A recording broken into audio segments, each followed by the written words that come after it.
Subscribe करें और bell दबाएं ताकि कोई खबर रह न जाए।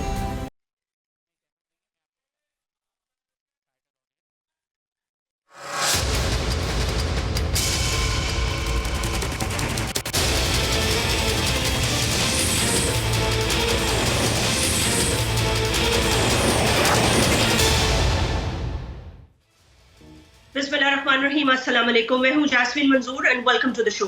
नाज़रीन, हम शो का आज जो आगाज कर रहे हैं वो ऑब्वियसली एक सैड नोट पर कर रहे हैं कि यहाँ रमजानुल मुबारक का महीना है और फिर पाकिस्तान में एक दहशतगर्दी का वार हुआ। फिर आपने देखा कि आज नमाज जनाजा और उसके बाद तमाम तमाम जो आला ओहदे पर फाइज लोग हैं, सदर मुमलिकत है, chief of the army staff है, CGS है, वो तमाम लोगों ने उसमें CGSC हैं, उन्होंने सबने शिरकत की।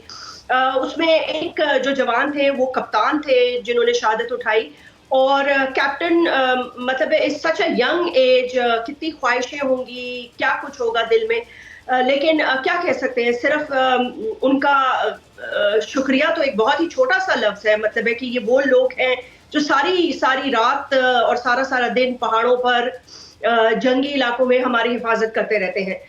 बहुत सारे ख्वाब थे जो उनके साथ शहीद हो गए, लेकिन कहते हैं कि शहीद तो कभी जाते नहीं हैं, हमेशा जिंदा ही रहते हैं। ये बाकायदा कुरान पाक में इसका जिक्र है। तो obviously we are starting on a sad note and Dua को यही है कि अल्लाह ताला पाकिस्तान को इस शर से महफूज रखे, क्योंकि पाकिस्तान ने जितनी दहशतगर्दी की लिए कुर्बानियां दी हैं और जितनी शहादतें दी हैं, मेरे ख्याल से कि ये तो मैं और आप अच्छी तरह जानते ही हैं और सारी मेरे ख्याल से सारी आवाम जानती है। हर वो 22-25 करोड़ बंदा जानता है जिसके घर में एक ना एक शहीद जो है वो गया है, चाहे वो अफवाज पाकिस्तान से हो, दूसरे इदारों से हो, या पाकिस्तान का आम शहरी हो जो कभी बाजार गया हो, कभी मस्जिद गया हो, कभी इमाम बार गया हो और फिर यूं उसके घर उसकी जो है वो लाश गई हो। बहरहाल अल्लाह ताला हमें इस चीज से महफूज रखे और पूरे मुल्क को सलामती दे। हमें 3 इंपॉर्टेंट गेस्ट ज्वाइन कर रहे हैं। कामरान सेहर साहब हमारे साथ और अरशद वोरा साहब हैं और तैमूर झागरा साहब हमें ज्वाइन कर रहे हैं पाकिस्तान पीपल्स पार्टी, मुत्तहिदा कौमी मूवमेंट पाकिस्तान और तहरीक इंसाफ से। 2-3 अहम बातों पर जिक्र करेंगे। जाहिर सी बात है, एक तो सबसे बड़ा चैलेंज जो इस वक्त है वो मईशत है। जो 25th डायलॉग है IMF के साथ वो ऑलमोस्ट तय पा गया है और आगे चल के हुकूमत के लिए कितने चैलेंजेस आएंगे इस पर भी बात करेंगे। लेकिन 2 अप्रैल को जो सेनेट के इंतखाबात होने जा रहे हैं वो बड़े इंटरेस्टिंग होंगे। 12 सीट्स हैं और उसके बाद 11 सीट्स KP की हैं, 11 सीट्स बलूचिस्तान की हैं और 2 सीट्स इस्लामाबाद की हैं। तमाम कैंडिडेट्स जो हैं वो तैयार हैं, कागजात भी जमा करा दिए गए हैं। अब आगे सिचुएशन क्या डेवलप होगी, क्या कोई हॉर्स ट्रेडिंग हो सकती है, क्या कोई ऐसा जवाब बन सकता है कि वो इंडिपेंडेंट्स जो बैक तो तहरीक इंसाफ के थे लेकिन किसी और को वोट डालें। इसके लिए तहरीक इंसाफ को बहुत ज्यादा तैयारी करनी पड़ेगी। तो क्या तैयारी है उनकी? बहरहाल पहले शहर से शुरू करते हैं। कामरान शहर साहब, बहुत बहुत शुक्रिया, अस्सलाम वालेकुम एंड वेलकम। हुकूमत के चैलेंजेस बेपनाह हैं, लेकिन मैं आपसे ये पूछना चाहूँ जी, सॉरी, प्रायोरिटी में आप क्या समझती हैं कि इस वक्त सबसे बड़ा चैलेंज क्या है? बिल्कुल जैस्मीन, आपने जो इस बात से जिक्र किया, मैं समझती हूँ कि हर चीज उसके साथ जुड़ी हुई है। मुल्क का अमन, मुल्क की मईशत, मुल्क की तरक्की। यानी सबसे पहले तो मैं समझती हूँ कुछ मामलात ऐसे हैं जहां हमें एक कौम बन के सोचना होगा। मार्च का महीना है, चंद दिन के बाद हम 23 मार्च को भी ऑब्जर्व करेंगे, लेकिन सोचना ये है कि एक आजाद मुल्क का कयाम क्यों हुआ था? क्या इसलिए कि दहशतगर्द आए और हमारे फौजी जवानों को या हमारे सिविलियंस को, हमारे बच्चों को, हमारी खवातीन को शहीद करके चले जाएं या उनको जख्मी कर दें? देखिए, बहुत मैं समझती हूँ कि हम जो है अपने शोधा का कर्ज अदा नहीं कर सकते, क्योंकि एक तो वो है जो कि अनजाने में हादसा का शिकार होते हैं, एक वो है जो कि चैलेंज करते हैं, जो कि ड्यूटी देते हैं, जिनको ये मालूम होता है कि उनकी जिंदगी खतरात से जो है वो भरपूर है। शहीद बेनजीर भुट्टो साहिबा का भी मैं जिक्र करूंगी, वो खतरात को जानती थी और उन्होंने सवात में पाकिस्तान का झंडा लहराने की बात की थी। तो हर शहीद के जो कुर्बानी है उसकी जो अहमियत है उसको समझना होगा। ये समझ जाए हम, तो हम कहेंगे कि हमारे जो आपसी इख्तलाफात है वो एक तरफ, और पाकिस्तान को जो चैलेंजेस दरपेश है हमें भी तो दिफा करना है ना पाकिस्तान का। हमें भी तो उसको बचाना है, जो इन्फ्लेशन है उससे हमें भी उसको बचाना है, जो नुकसान मुल्क को दरपेश है, जो चैलेंजेस दरपेश है, जो हमारे जो है वो ममालिक जो पाकिस्तान को बढ़ता हुआ नहीं देखना चाहते उनसे। तो हमें एक कौम बनना होगा। मैं कहूँगी इख्तलाफात जरूर रखें, लेकिन पार्लियामान में जाके हलफ लिया ना जैस्मीन, तो पहली चीज मैं सोचती थी कि हलफ की पासदारी कितनी अहम है, कितनी अहम है कि हम यहाँ पर एक मैंडेट लेकर आए हैं और इसकी पासदारी करें और उसके लिए मईशत को जो चैलेंजेस दरपेश है। और मैं सबसे बहुत अच्छा वे फॉरवर्ड दिया है पाकिस्तान पीपल्स पार्टी ने, जिसको जो है अब जो फाइनेंस मिनिस्टर बने हैं उन्होंने भी उसकी जो है वो तौसीक की। उन्होंने कहा कि पब्लिक प्राइवेट पार्टनरशिप एक बेहतरीन तरीका है, उसको वफाक में भी लाना चाहिए। बिल्कुल लेकर आए, अपने मुल्क के असासों को बचाएं, अपने मुल्क के असासों को, अपने मुल्क की मईशत को आगे जो है ना out of the box solution ढूंढे, रेवेन्यू बढ़ाएं, बजाय ये कि जो ऑलरेडी दे रहे हैं टैक्स उनके ऊपर बोझ डालें। आप रेवेन्यू का जो अपना नेट है वो बढ़ाएं, अपनी जो किफायत शुआरी है उसको अपनाएं, आगे बढ़े। देखिए आज पीपल्स पार्टी नहीं शामिल हुई है वजारतों में। हम ये चाहते हैं कि हुकूमत पे बोझ ना पड़े, लेकिन हम साथ दें जहां जरूरी है, हम रहनुमाई करें जहां जरूरी है। वो जो अशराफिया को जो सहूलतें सब्सिडीज हैं उनको कम किया जाए, जो कि नहीं, ये तो IMF कह रही है ना। सहर तो कम किया जाए। मेरी बात सुन एक सेकंड, आप मैं ये आपकी बातें बिल्कुल दुरुस्त है। ये तो IMF आपको 1000 साल से ये कह रही है ना, तो 30-30 सालों से तो आप सब लोग हुकूमत में ही है, वो यही तो कह रहे हैं कि जी आप ऐसे करें, अपनी कमर कस लें और अशराफिया के ऊपर टैक्स का बोझ डाल दें। लेकिन आप अशराफिया पे कहां डालते हैं टैक्स? आप तो जो टैक्स की मद में अवाम पर जो बोझ डालते हैं, पेट्रोलियम बढ़ा दिया आसान काम है, गैस बढ़ा दी आसान काम है, बिजली बढ़ा दी आसान का, ये आसान फैसले हैं ना आप लोगों के लिए। बस एक जंबश कलम से ये आसान फैसले दो के इसके रिपकट आप वो कहते हैं जी आप टैक्स लगाएं पूरी की पूरी इस पे आपका जो ये प्रॉपर्टी की इंडस्ट्री है इस पे टैक्स लगाएं, दीगर लगाएं, अच्छा अपने मराद कम करें। लेकिन हम कहाँ करते हैं? हमारे वही शाहाना खर्चे हैं, वही 50-50 प्रोटोकॉल की गाड़ी। मतलब ये रियलिस्टिकली स्पीकिंग ये बातें करने के लिए तो बहुत अच्छी है, बट कहते हैं ना चैरिटी बिगिंस एट होम, तो ये आप लोग शुरू करें ना, हुकूमत करे। भाई कहे जी प्राइम मिनिस्टर कहे मैं एक गाड़ी रखूंगा, 2 गाड़ियां रखूंगा। जैस्मीन आप बिल्कुल दुरुस्त फरमा रही हैं। देखिए पीपल्स पार्टी की जब फेडरल हुकूमत आई थी तो हमने वो तमाम इकदाम किए थे जिससे जो है वो मुल्क के अंदर इस्तेकाम आए।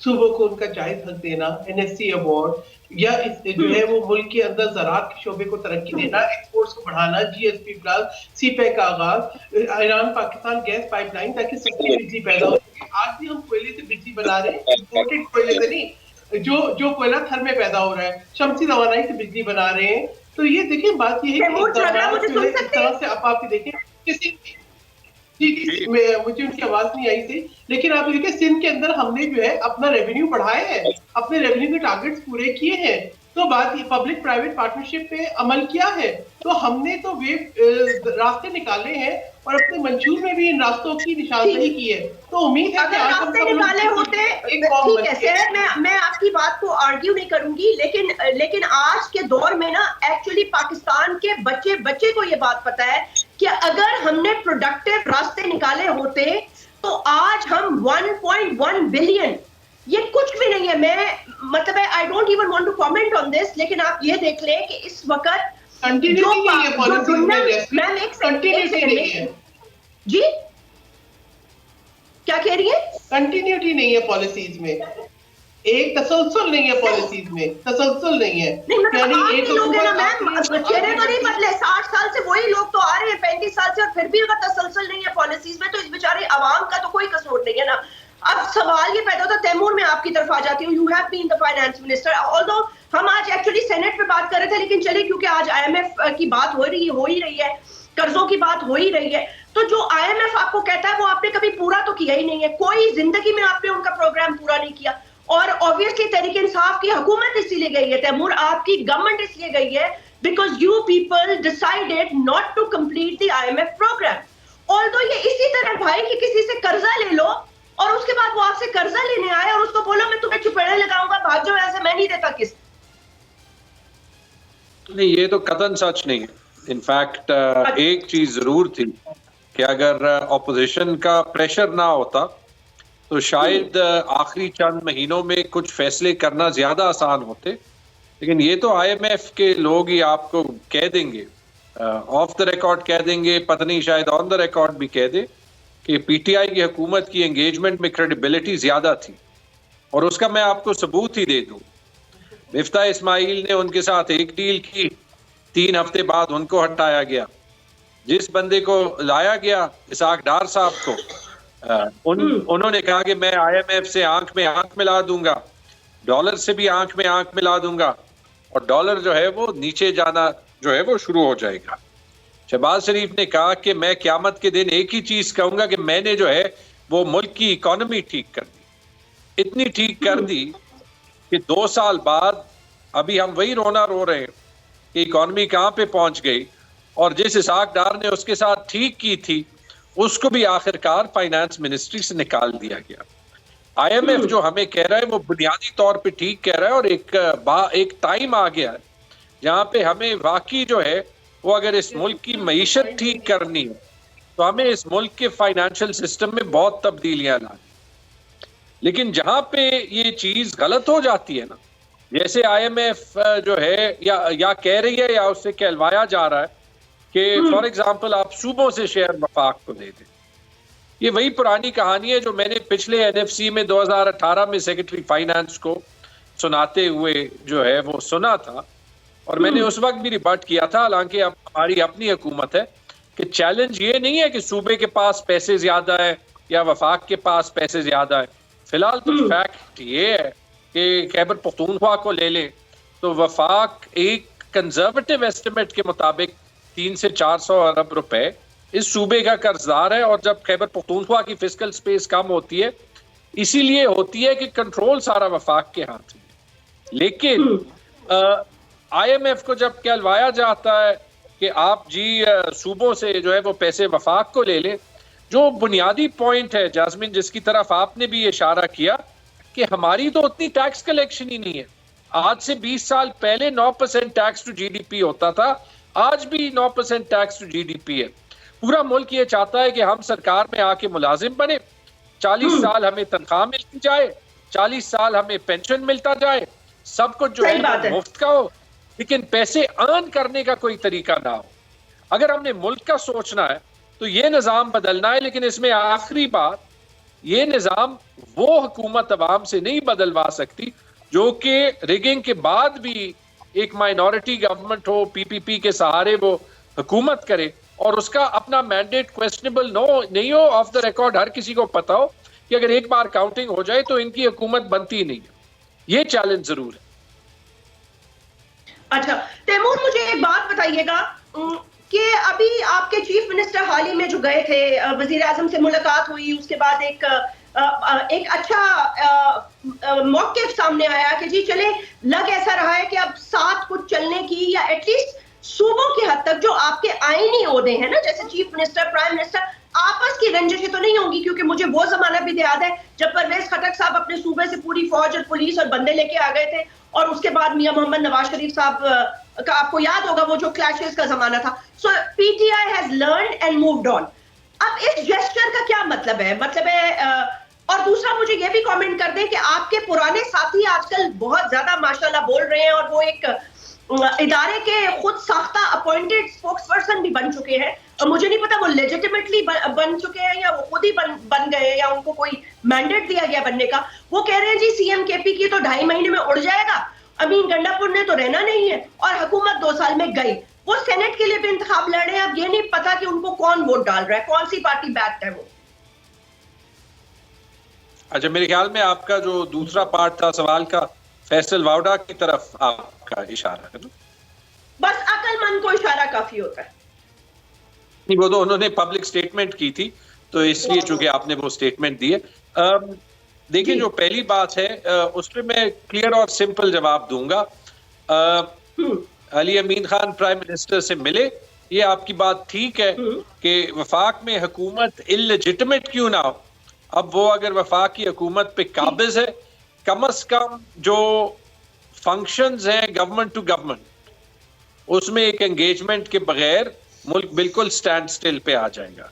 तो उस पर तो मेरे ख्याल में लोगों ने अप्रिशिएट किया, अली खान की तनकीद भी हुई है, लेकिन I would actually give one qualified support, this is the right step.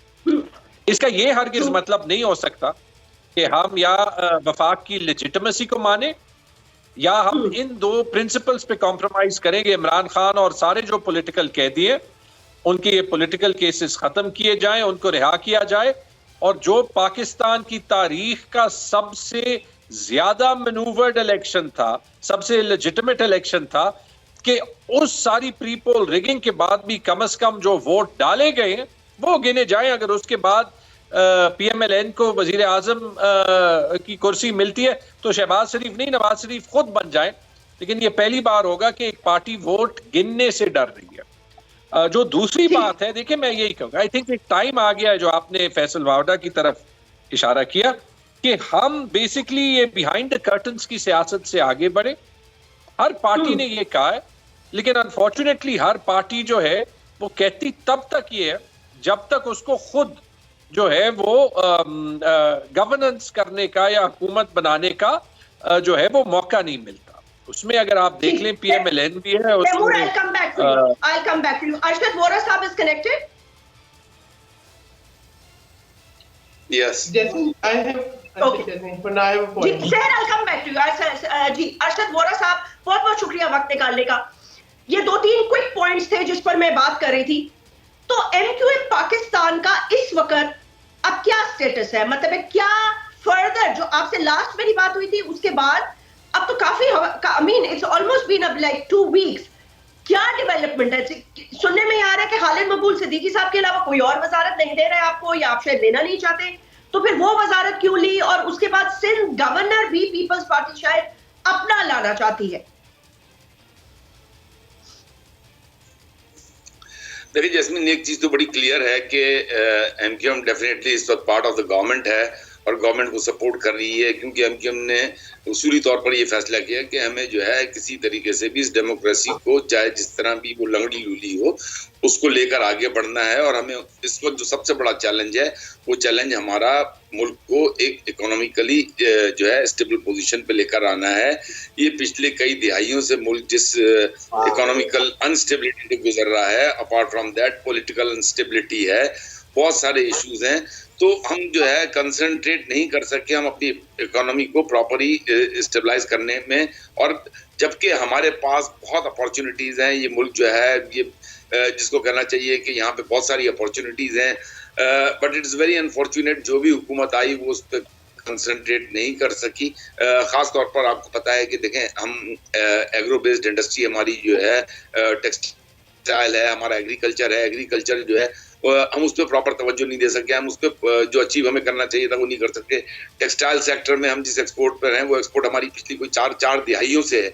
हमें चाहिए था कि हम आज जो है उसको 4 फोल्ड में ले जा चुके होते, लेकिन अनफॉर्चुनेटली हम कोई +-2 बिलियन $3 बिलियन पर रहते हैं।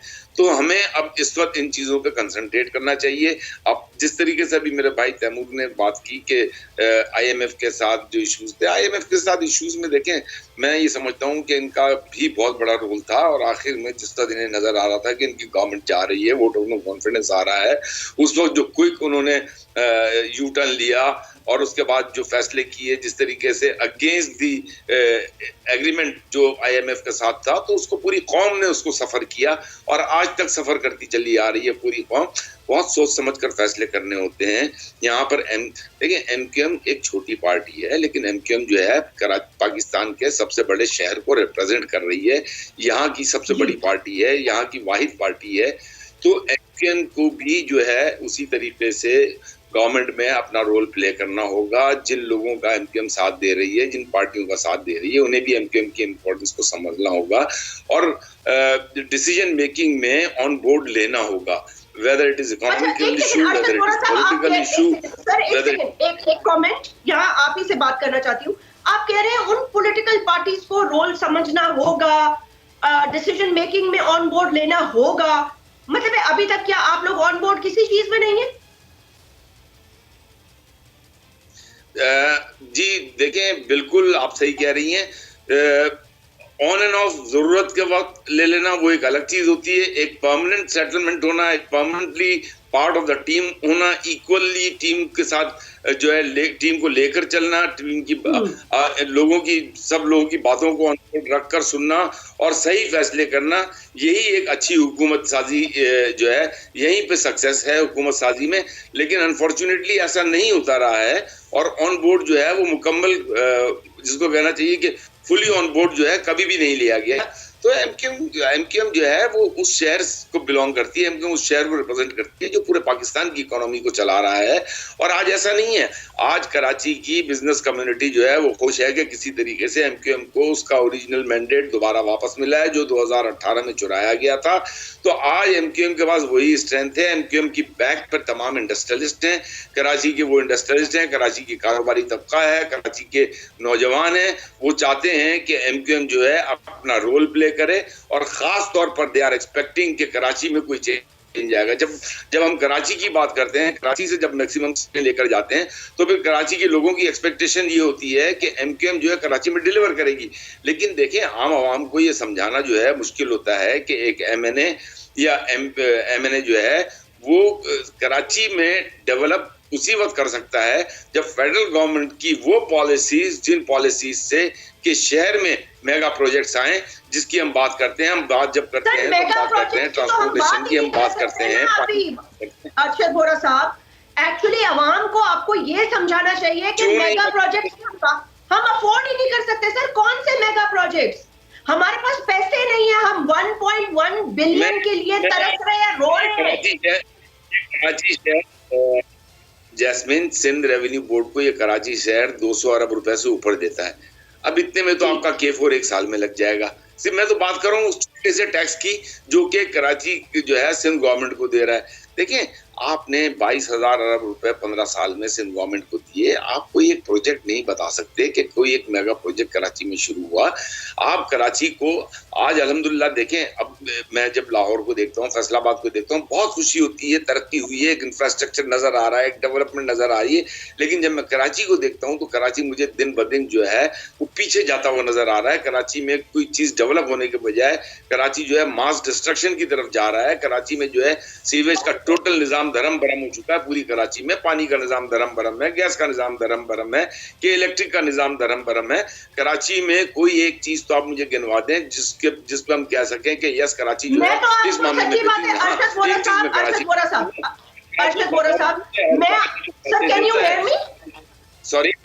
साहब, मैं आपको कोई चीज नहीं गिनवा सकती। टू बी वेरी फ्रैंक, मैं आपको कोई चीज नहीं गिनवा सकती, लेकिन सच्ची बात यह है, और ना इंडस्ट्रियल, मैं अब जरा खुल के बात कर ले, हाँ, ना कराची का इंडस्ट्रियलिस्ट आपको कुछ गिनवा सकता है, ना कराची की यूथ आपको कुछ गिनवा सकती है, ना कराची की आम आवाम आपको कुछ गिनवा सकती है, ना कराची के लोग आपको कुछ गिनवा सकते हैं। कुछ भी आपको कोई नहीं गिनवा सकता, क्योंकि कोई ऐसा कारनामा नहीं हुआ जिसके ऊपर तालियां बजाई जाए। ठीक है, 25 या 30 साल की हुकूमत के बाद आप 2 बसें लेके आए हैं, एक पिंक बस, एक लाल बस, और उस पे आप तालियां बजा रहे हैं। मुझे आज तक ये भी नहीं पता कि वो बसें कहां गई जो मुस्तफा कमाल साहब के जमाने में आई थी।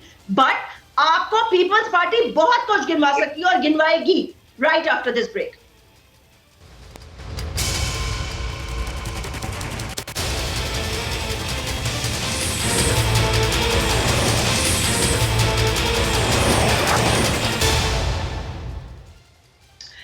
वेलकम बैक नाज़रीन। अच्छा, अरशद वोरा साहब ने कुछ बातें की और फिर तैमूर ने भी की। सहज, आप अगर कुछ इस पे क्विकली कमेंट कर दें तो let's move on and talk about the coming senate elections, कि उसमें क्या होने वाला है।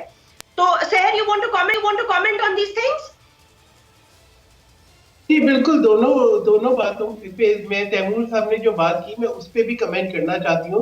कुछ तो वोरा साहब ने जवाब दे दिया कि हमें भूलना नहीं होगा कि 2021 में अब्दुल रज़ाक दाऊद और सरवर चौधरी और जो इनके बाकी मिनिस्टर्स थे वो क्या कहते थे FBR के चेयरमैन कि हम दिवालिया होने वाले हैं। फिर जब इनके PTI के जो चेयरमैन है उन्होंने कहा कि हम बारूदी सुरंगें बिछा के जा रहे हैं। और आज जो IMF के बाहर ये जिस किस्म के मुजाहरे कर रहे हैं कि पाकिस्तान को कर्जा ना मिले या पाकिस्तान का GSP स्टेटस चला जाए, तो मैं ये पूछना चाहती हूँ कि ये किस तरह से मुल्क की मईशत को मुस्तहकम करने की कोशिश कर रहे हैं।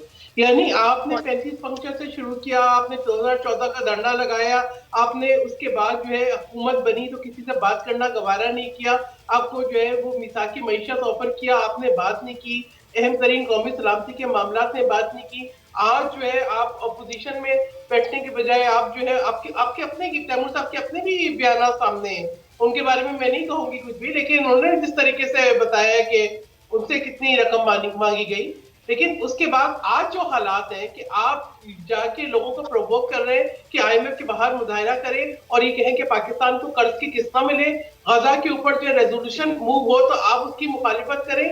देखिए बात ये है कि ये देखना होगा कि तहरीक इंसाफ किस किस्म के रवैये को अपना रही है।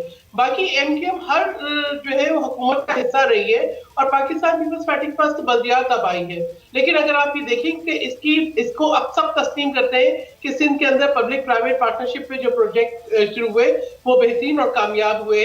सिंध के अंदर इंफ्रास्ट्रक्चर डेवलपमेंट हुई है, सिंध के अंदर जो है रोड इंफ्रास्ट्रक्चर बढ़ा है, सिंध के अंदर नेबरहुड डेवलपमेंट हुई है, सिंध के अंदर जो है हम प्रोजेक्ट पर आगे बढ़ रहे हैं। अब बात यह है कि हम तबाही वाला रास्ता इख्तियार ना करें ना, हम एक तामीरी रास्ता इख्तियार करें। मेरा ताल्लुक भी कराची है, हम सब कराची को अमन का गहवारा देखना चाहते हैं, हम सब ही चाहते हैं कि इस शहर की और सूबे की तरक्की के लिए काम करें।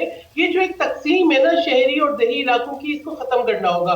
ये नहीं हो सकता किसी भी सूबे के अंदर कि आप शहरी इलाके को अलग कर दें और आपका दिल चाहे तो आप तबाही फेर दें, आपका दिल चाहे तो आप बोलें कि जी नहीं हम साथ हैं। देखिए हमें अपनी जिम्मेदारियां निभानी होंगी, गिले शिकवे और ये सब चीजें तो होती रहेंगी, ठीक है ना। बनता ये है कि आप ही देखेंगे इस वक्त पहली पाकिस्तान की इलेक्ट्रिक बस जो है वो कराची में ही शुरू हुई है, ठीक है। खवातीन के लिए अलग बस कराची ही में शुरू हुई है। ट्रांसपोर्टेशन के निजाम में बेहतरी आई है। हाँ मैं कहूंगी कि ये नहीं कहूंगी कि मुकम्मल बेहतरी आ गई है, अब कोई बेहतरी की जरूरत नहीं।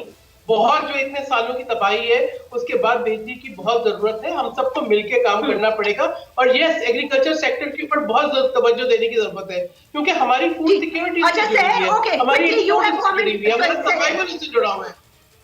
ठीक है, आपने मैम कमेंट कर लिया इन दो इंपॉर्टेंट चीजों पे। मैं क्विकली चाहती हूँ सेनेट के इंतखाबात के हवाले से क्या फोर्सी कर रही हैं आप? देखिए मैं समझती हूँ कि पीपल्स पार्टी जहाँ पे हमारे पास सर वो कमेंट करने आपकी तरफ आने लगी हूँ सर, क्विकली अगर आप सेनेट पे कमेंट कर लें। आपको MQM पाकिस्तान सपोर्ट कर रही है सेनेट पर? देखिए पीपल्स पार्टी की बहुत अच्छी पोजीशन है सिंध में भी, बलूचिस्तान में भी, KP में भी हमारे पास नंबर है और हमने उसी हवाले से अपने कैंडिडेट जो है वो सामने लेकर आए हैं। पंजाब में भी हमने वही कैंडिडेट्स को लेकर आए हैं जहां पे हम समझते हैं हम या हमारे एलाइज सपोर्ट करें तो हमारे जो है वो एक सेनेट के अंदर एक वाज़ेह जो है वो अक्सरियत आ सकती है। अभी भी आप देखिए जिस तरह से यूसुफ गिलानी साहब का जो है वो इलेक्शन हुआ, तो ये एक मैं समझती हूँ कि एक अच्छा रास्ता है। हम सब मिलके आगे बढ़ रहे हैं और पीपल्स पार्टी बहुत कॉन्फिडेंट है और हमारे कैंडिडेट्स भी वो है जो हमारे जेन्युइन कैंडिडेट्स हैं, हम उनको आगे लेकर आए। तो आई एम वेरी कॉन्फिडेंट कि पीपल्स पार्टी अपनी नशिस्तें और 16 सीटें हैं आपके। ओके मैम, आपकी 16 सीटें। Taimur I am gonna come back to you because Arshad Vora sahab ये लास्ट कमेंट कर दें and he has to go somewhere. Arshad Vora sahab आपकी 16 सीटें हैं, MQM पाकिस्तान किसको सपोर्ट करने जा रही है?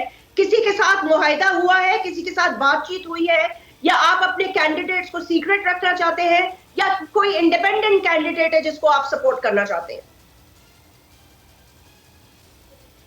देखिए जैस्मीन 16 सीटें नहीं है, 16 हमारे पास सरप्लस सीटें हैं, जिससे कि हमारी कोशिश होगी कि हमारे पास 4 या 5 जो वोटों की कमी है, पहली कोशिश होगी कि हम वो 4 या 5 वोट किसी से हमें अगर मिल जाते हैं तो हमारे 2 कैंडिडेट जो हैं वो कामयाब हों।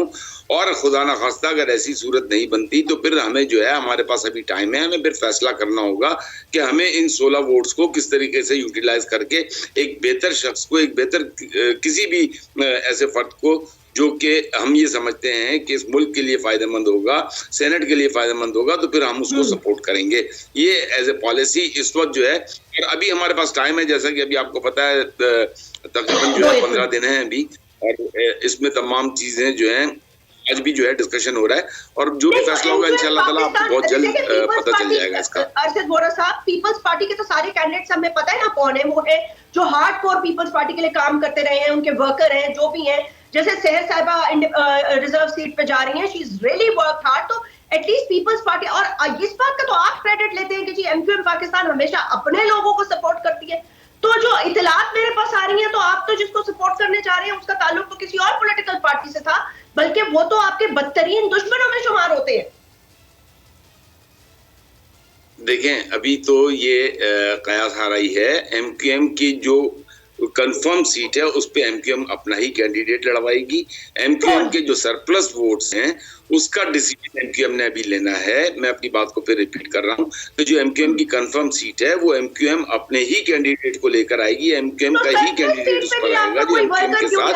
अरशद वोरा साहब, आप क्यों नहीं आ सकते? आप क्यों नहीं करते? आपको क्यों नहीं पार्टी सपोर्ट करती? सरप्लस देखिए सरप्लस वोटों पे जो है एमक्यूएम को सरप्लस वोट नहीं है, एमक्यूएम के पास 5-6 वोट जो है शॉर्टफॉल है दूसरे कैंडिडेट को जितवाने के लिए।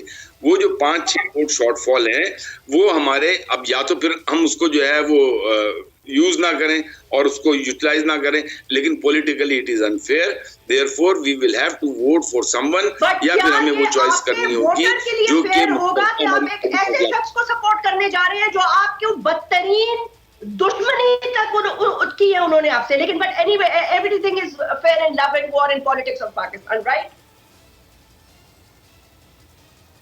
बिल्कुल ऐसा ही है।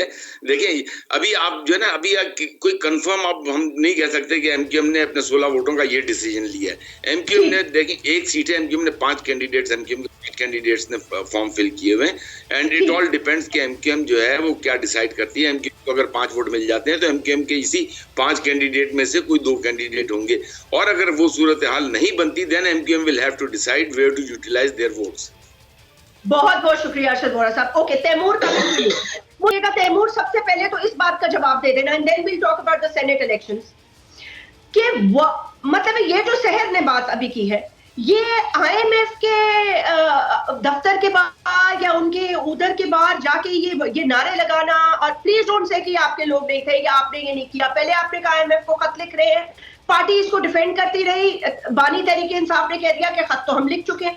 अब इन हालात में जबकि मुल्क एक एक पैसे के लिए तरस रहा है, मतलब है कि आप ये why would you do this? मतलब इससे आपको क्या बेनिफिट मिलेगा instead of hurting the state and obviously trying to twist the arm of the government, which is okay, you can do it in some other way, but twisting the arm of the establishment again and again. नहीं, देखिए मैं ये तो नहीं कहूंगा कि PTI के supporters नहीं थे। मैं ये जरूर कहूंगा कि अगर हर्टिंग द स्टेट की बात है ना, तो फिर सानिया 9 फरवरी से बड़ा सानिया इमेजिन करना मुश्किल है। जिसने भी किया है, तो अगर आप आईन को देख लें तो बड़े सीरियस कॉन्सिक्वेंसेस हैं, और यहाँ पे जो इसकी इम्प्लीकेशंस हैं जास्मिन, वो ये कि अगले इलेक्शन जिस आरओ का भी मॉरल कंपस थोड़ा सा लेफ्ट राइट होगा ना, वो ये सोचेगा कि मैं 5 बजे के बाद गोलियां कैसे लगा दूं। सियासतदान भी ये सोचेंगे, और सियासतदान ये भी सोचेंगे कि मैं कैंपेन पे क्यों पैसे लगाऊं, क्योंकि पैसे तो बाद में आरओ के पास लगा देगा। तो इसकी जितनी इम्प्लीकेशंस है ना, आई एम सॉरी, लेकिन हमारे नेशनल डिस्कोर्स ने उसको पिक ही नहीं किया। अब अगर उस बात पे मुजाहिरा, but we are talking about this thing, let's say 2 साल 3 साल 5 साल बाद की हम, and this is a genuine, very genuine concern. देखिए ना, हम तो ये कह रहे हैं कि 2 पॉलिटिकल पार्टीज थी, सारी पॉलिटिकल पार्टी कह रही है जी मैंडेट छीन लिया गया। जो हुकूमत में है वो कह रहा है हमारा मैंडेट छीन लिया गया, जो हुकूमत में नहीं है वो कह रहा है हमारा मैंडेट छीन लिया गया। लेकिन आईएमएफ के आगे तहरीक इंसाफ के लोग अगर प्रोटेस्ट कर रहे हैं तो इसका क्या मतलब है? मुझे आई फेल टू बिलीव कि एक आम आदमी जो 2 वक्त की रोटी नहीं खा सकता, उससे आप आने वाला निवाला भी छीनना चाहते हैं, क्यों? अगर आप वो खत देख लें जो रऊफ हसन ने लिखा था, तो उसकी पहली लाइन ये थी कि हम किसी स्टेट टू आईएमएफ एग्रीमेंट के रास्ते में नहीं आना चाहते। लेकिन आईएमएफ के चार्टर में जो चीजें लिखी गई हैं वो याद दिलाई दी है, और वो इंटरनेशनल कम्युनिटी ने कही भी है। अगर इंटरनेशनल कम्युनिटी, जहां पे पाकिस्तानियों का एक बहुत बड़ा डायस्पोरा है, अगर वो पाकिस्तानी अवाम के साथ ना खड़े हों तो किसी ना किसी तरीके में वो पाकिस्तान के गवर्नेंस सिस्टम को खराब करने में कंप्लिसिट हो जाते हैं। इसकी मिसाल हम पहले जो है वो ले लेते हैं, पीटीआई के दौर की नहीं लेते। नवंबर 2007 में बेनजीर भुट्टो ने अमेरिका को ये लिखा था कि आप सिविल और मिलिट्री एड दोनों बंद कर दें अगर पाकिस्तान में डेमोक्रेटिक इंतखाबात ना हो। ये मैं तनकीद के तौर पे नहीं कह रहा, आपने अपने प्रोग्राम में एक बात कही कि लेट्स जस्ट टॉक फैक्ट्स।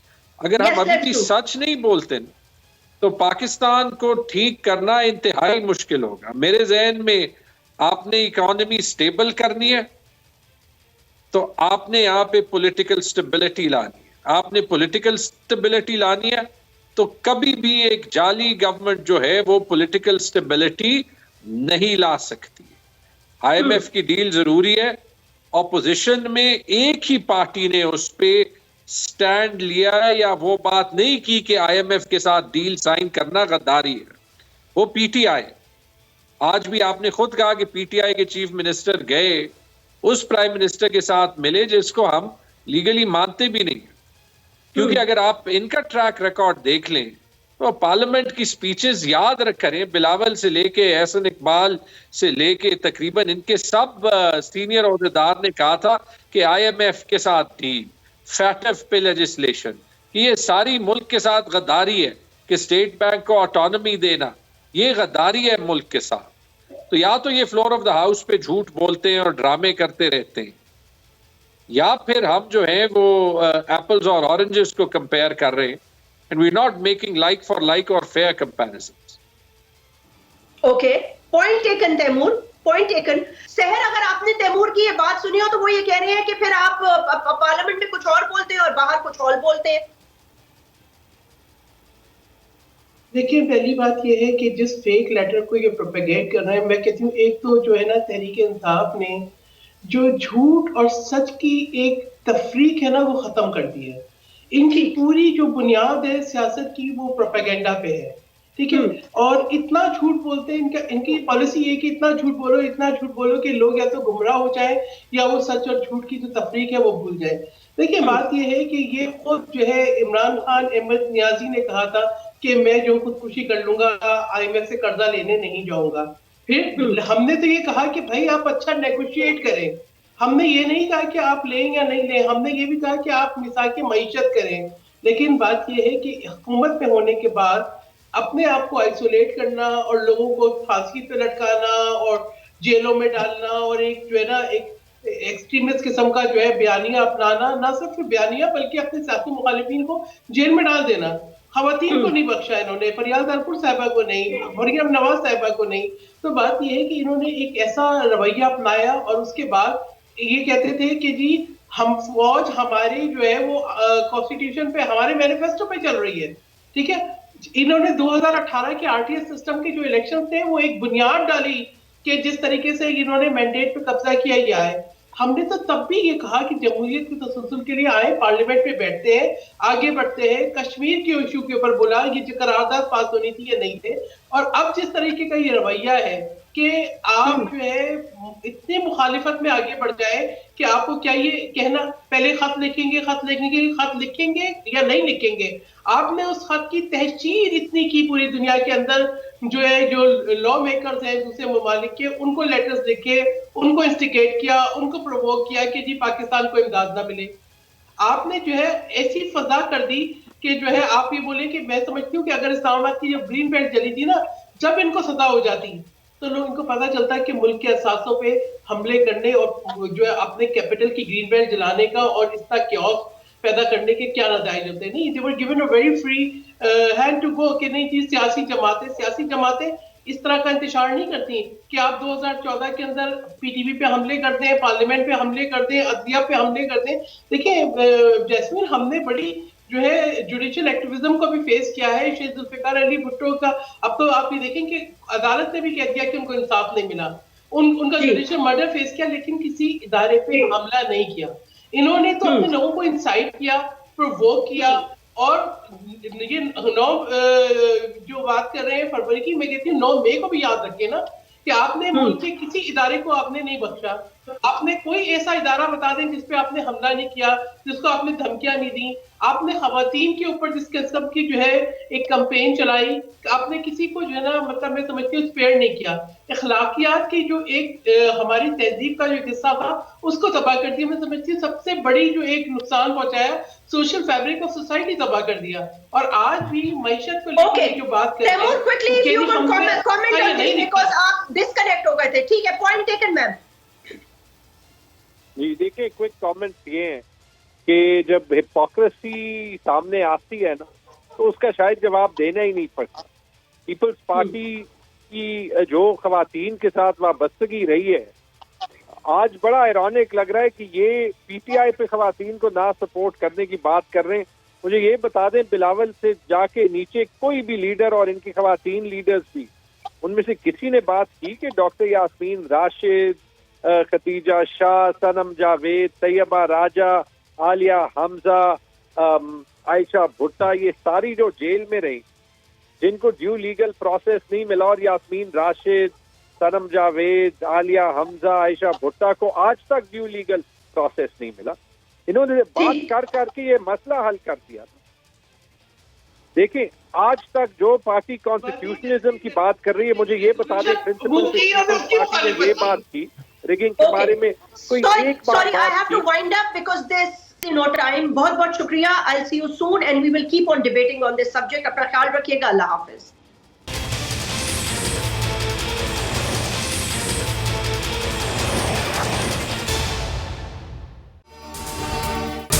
अगर ये वीडियो आपको पसंद आई है तो इस चैनल को सब्सक्राइब करें और बेल आइकन को क्लिक करें। सब्सक्राइब करें और बेल दबाएं ताकि कोई खबर रह न जाए।